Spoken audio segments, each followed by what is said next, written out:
Mesdames et messieurs, bonjour à tous et bienvenue à cette nouvelle vidéo. Alors aujourd'hui on se retrouve pour la fabrication d'une nouvelle table de ma perce à colonne. Donc je me suis lancé dans la fabrication la semaine dernière et c'est vrai que c'est une pièce qui m'a demandé du temps. Donc c'est pas fini, mais le plus gros est fait. Alors je vous laisse apprécier ces images. Donc en fait je pars d'un plateau diamètre 230, donc malheureusement c'est un bout de barre forgé et on va voir que ça va causer plusieurs problèmes. Alors la prise de pièce n'était pas évidente pour ça, puisque mon mandrin 4 morts ne peut prendre que diamètre 200.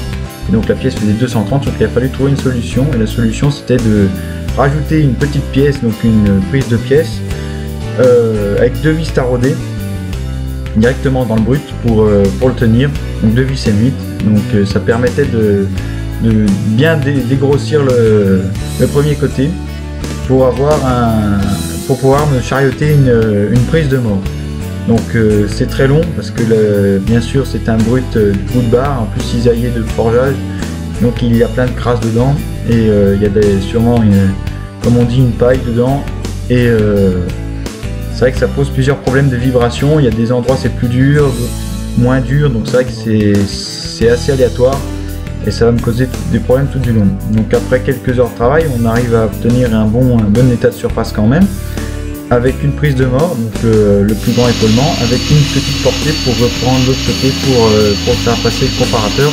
Il faut surtout pas oublier, puisque sinon on peut pas centrer sur des brutes, surtout du roulé à chaud, du laminé à chaud. Alors ici on est en finition, donc avec l'outil PDJNR, il me semble, quelque chose comme ça, et c'est des plaquettes DNMG, donc rayon 04, nuance CP500, et c'est vrai que ces nuances vont super bien dans ces acier au carbone XC38, ça nous donne un super fini. Donc encore une vue de la finition du tour, donc on peut bien voir que le diamètre est imposant pour la taille de cette machine, mais le tour a eu assez de puissance.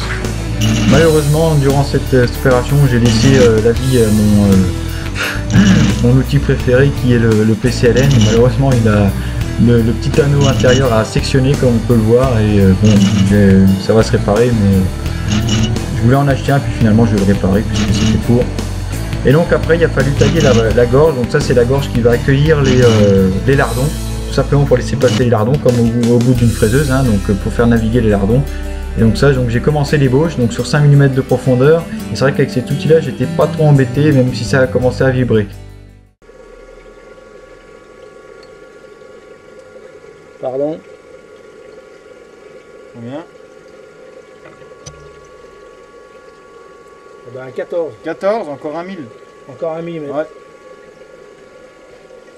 Alors attends. Yes, là, Hein? t'avais fait du poil. T'as utilisé le vernier ou pas? Hein? T'avais pas utilisé le vernier? Non, non. Non? Ah, il y a des séries là. Oui, c'est ce que je vois. Ah bah vaut mieux. Là je pensais pas qu'un outil si simple que ça, monter à l'envers, allait solutionner le problème. La preuve. Parce que tu sais, j'ai galéré hein, pour trouver une solution avec cette gorge.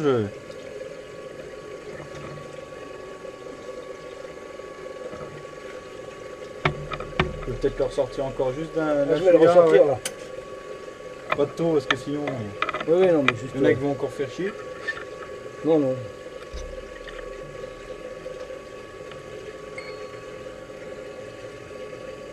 Là. Voilà.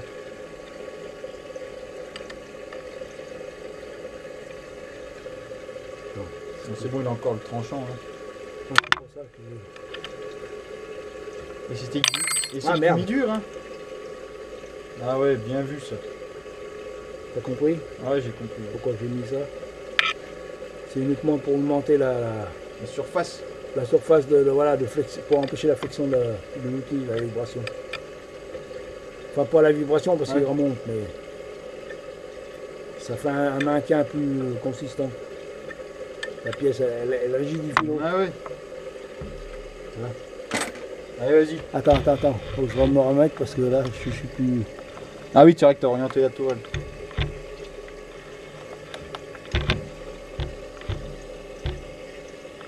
Vas-y. Voilà. On va remettre un peu de... Ah ouais. Ça risque peut-être de vibrer là parce qu'on a quand même bien ressorti. Si ça remonte assez vers l'outil, c'est bon.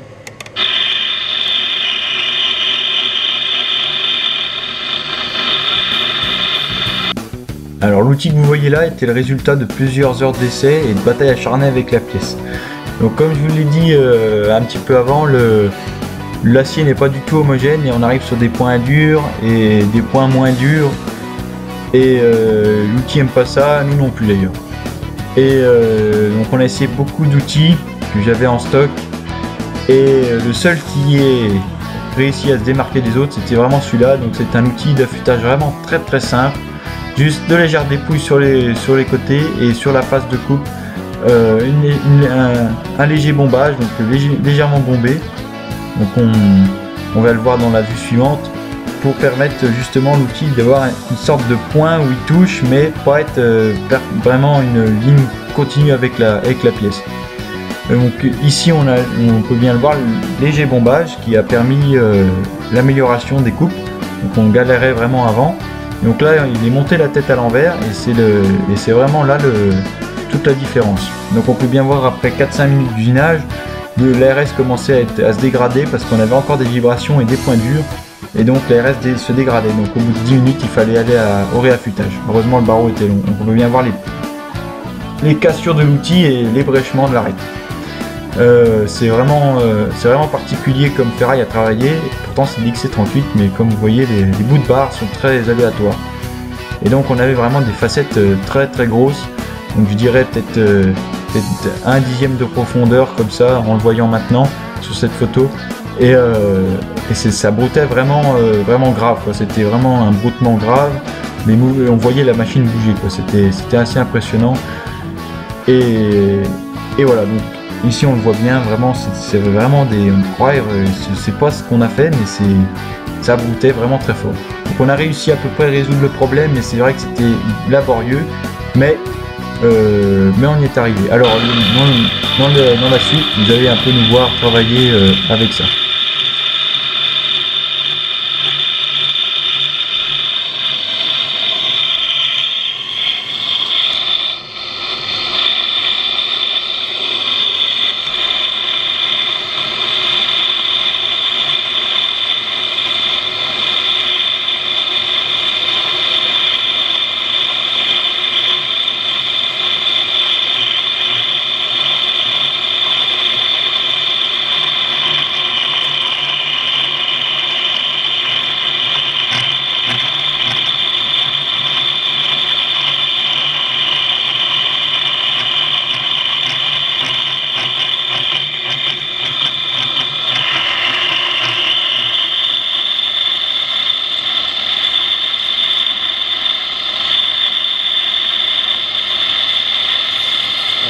Il est chaud.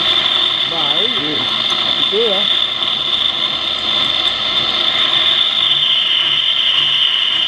J'avais 290 tours. Ah, ça fait 56 mètres minutes. Ouais. Pour de l'ARS c'est pas mal.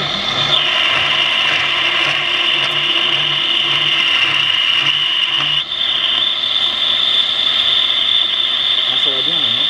Ouais, ça va bien. Ça s'entend à ce moment. Ah ouais, ça s'entend au bruit.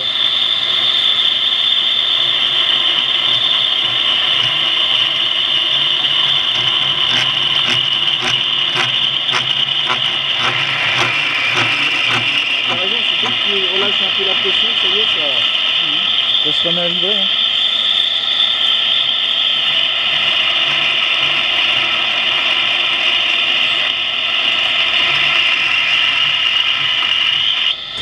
La porte pour dégager la chaleur du moteur. C'est pour ça que tu n'as pas de problème sur les machines parce que tu n'as pas de... Même si tu en même temps, tu n'as pas de... C'est la tête qui m'a coupé.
petit à endroit. Ah, ça fait une facette plus qu'un...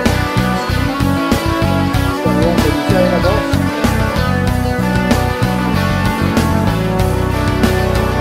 Ah bah c'est lui, je fais pas ça comme ça. C'est pas grave, un peu d'animation.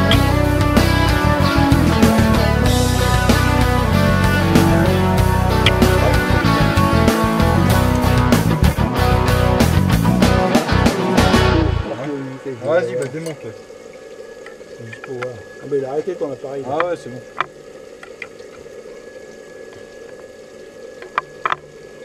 Ah, le troisième. Non.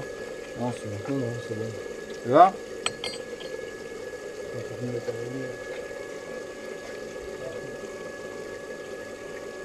Pas tellement, mais bon. Ah, ça y est, il n'y a pas d'angle, hein? Ouais, ouais. Il est neutre, hein? Ouais. Donc il suffit que ça broute un peu, ça y est, la coupe elle est atteinte. Hein. Voilà. Ça fait de la vibration. Voilà les vibrations que le grand-père parlait. Donc on a phénomène de résonance qui apparaît. Donc là c'est un peu normal, on est en porte-à-faux. La gorge est vraiment profonde. Donc il a tout simplement affûté un outil tout simple. Je le montrerai après. Il est vraiment très simple et on l'a monté à l'envers. Et c'est vrai que ça fait c'est le jour et la nuit quoi. Donc l'avant et l'arrière. Donc là c'est tout simplement une table de perce à colonne.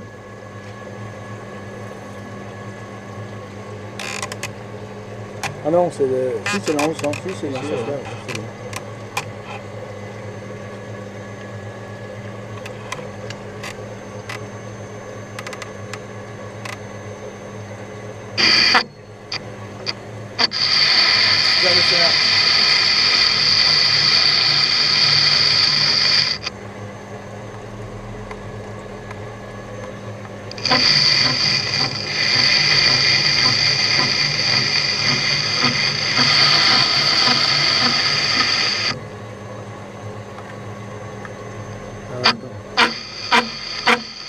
Non, mais attends. Ah non. Voilà.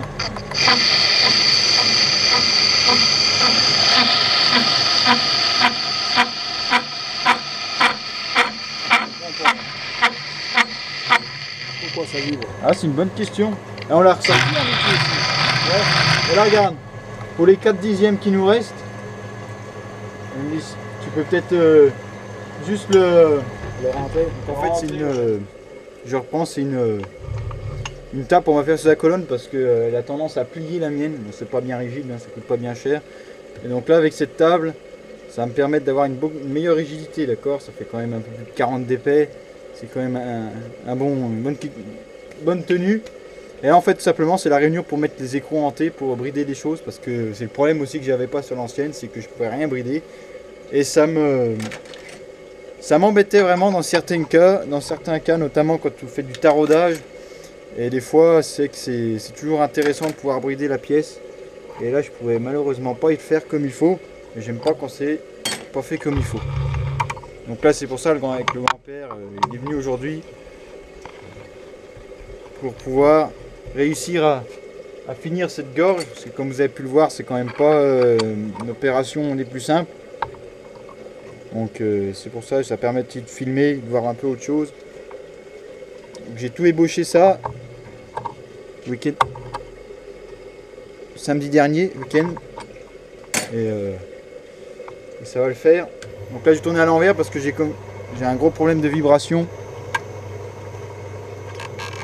C'est je sais pas si ça vient plus de la machine ou de la pièce en elle-même, mais c'est vrai que c'est toujours assez galère, surtout comme dans ce cas là où on n'y voit rien.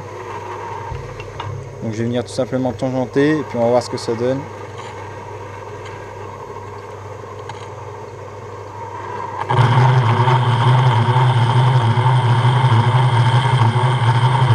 Donc l'outil est monté à l'envers parce que tout à l'heure il était monté à l'endroit, c'était une catastrophe.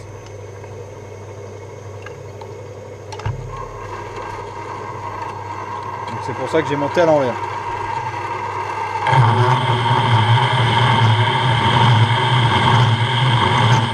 Il s'avérait que ça fait un peu mieux.